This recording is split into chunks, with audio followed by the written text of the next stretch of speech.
Those persons are just there as window dressing. I don't know whether the current Vice President second knows where they are cooking the meat for serving on dinner tonight. The former Vice President Professor Gilbert Bukenya yesterday told NTV in an exclusive interview that he had been reduced to reading memos, representing President Yoweri Museveni at funerals and insignificant functionings until he felt deflated.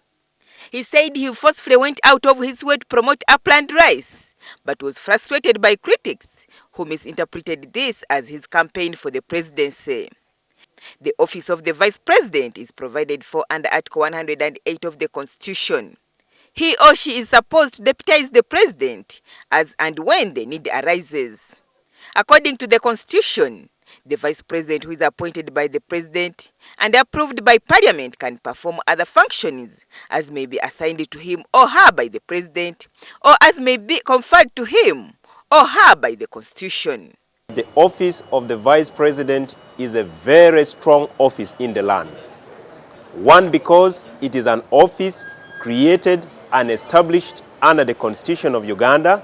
Though the Constitution does not outline other duties of the Vice President, MPs say it is incumbent upon the appointing authority to make his or her deputy busy. The principal must come up with the job schedules for the Vice President. And that cannot be put in the Constitution. That's an administrative issue. While NRM MP Hamson Obua thinks it's the individual in the office to make himself relevant, opposition MP Wadri Kasiano says the current president has made the Vice President's office inactive.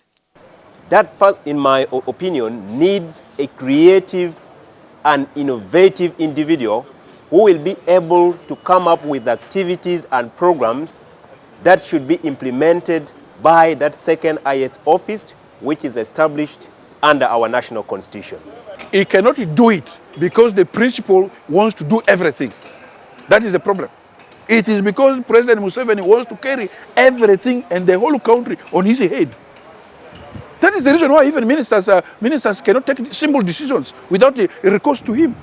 Wadri argues that if there is no will from the appointing authority to strengthen the office of the Vice President, it will never create an impact unless individuals go out of their way like Bukenya did with his campaign to promote upland rice. Even after him, I'm also happy to hear second is crying.